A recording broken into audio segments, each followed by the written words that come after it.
First story. My delusional stepson was beaming to attend the same private school my daughter was attending. So I told him he wasn't going, and no one is going to pay, as his father's money is just for my daughter. He and his older brother sulked and disrespected me. So I grounded them and demanded my husband send his kids away. But he abandoned me, and now I'm regretting my actions. My husband 40M and I 35F have been together for 9 years, married for 8. We have a 7-year-old daughter, and he has 2 sons 15 and 11 from his first marriage. His ex is barely hanging on at this point, deep in addiction, in and out of rehab, completely unreliable. She used to have primary custody, but about 2 years ago, after some really bad incidents, the boys came to live with us full time. It was messy and sudden, but we made it work. That adjustment wasn't easy. It changed the vibe in the house overnight. The boys were distant at first, especially the older one, but I understood. They were torn from their lives. Their mum basically disappeared overnight, and now they were living full-time with their dad and stepmom. The younger one warmed up a bit over time. The older one mostly kept to himself and still does. He's not rude or anything, just not really connected. I try, but I also don't push too hard anymore. My daughter is the only kid I gave birth to, and I won't lie, I've always felt a different kind of connection to her. My husband loves all 3 kids, but I think even he sees the difference in bond. We've always talked about giving her the best we can afford. When she was around 4 or 5, we started seriously planning for her to go to this private school in our city. It's not a fancy, snooty place, but it's academically excellent, has amazing teachers, and some of our close friends' kids go there. We visited, looked into it, and started budgeting. It was a plan. Our plan. Long before the boys moved in. Then everything changed with his ex spiraling, and suddenly we had 3 kids in the house. My career was stable, his job is pretty good, and we could adjust our finances enough to cover one kid's $15,000 per year tuition. It was tight but doable, and we've kept that goal in place. Our daughter knows about it. She's been looking forward to it. She even knows one of her preschool friends who already goes there. A few weeks ago, something shifted. I didn't even know about it right away. We were doing dishes together, just a regular night, when my husband casually mentioned that he talked to his 11-year-old son about the private school thing, and that the kid said he'd be open to going there too. I stopped what I was doing and just stared at him. I asked what he meant, and he repeated it like it was no big deal. He said something like, well, if daughter's name is going there, it only makes sense to give him the same opportunity, right? I said. What do you mean by talk to him? Like you floated the idea, or you told him it was a possibility? And he replied, I said we'd look into it. I was pissed because what he said to his son wasn't nothing that was a promise. You don't say that to an 11-year-old unless you're prepared to follow through. Or at the very least, unless you've talked to your wife about it first. We've spent 2 years knowing we could afford this for one kid. One. We both knew that. So I asked him, did you think we could afford to send both? And he said, I hoped maybe we could figure it out. We ran the numbers later. We can't.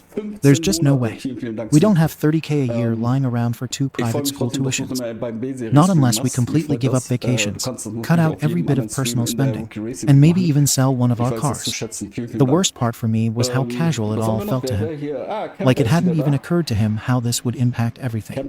He said his son seemed fine with it, like he just nodded and said, sure, that sounds cool. That made me even more annoyed. My daughter has been talking about this school for years. She's asked questions, visited, and even made drawings of what she imagines her new classroom will look like. For her, this isn't just some cool idea. It's real. And now my husband wants to say that if we can't afford it for both kids, then neither of them should go. That it wouldn't be fair. I get it. My husband is trying to juggle being a full-time parent to kids he didn't expect to be raising alone. He feels guilty about what they went through with their mom. He wants to give them everything, especially now. But it feels like every time he tries to make things fair for them, it somehow chips away at what we were already planning for our daughter. I told him that this wasn't about picking favorites. It was about following through. We planned this for our daughter before his sons lived with us. We made this commitment. She's been told. She's excited. Why should she have to miss out on something we've worked towards for years, just because he made an offhand comment to his son without even checking with me? He said, I can't just send one and not the other. I replied, well, then maybe you shouldn't have told him it was an option. It's been tense between us ever since. He hasn't told his son anything yet. I think he's hoping I'll change my mind.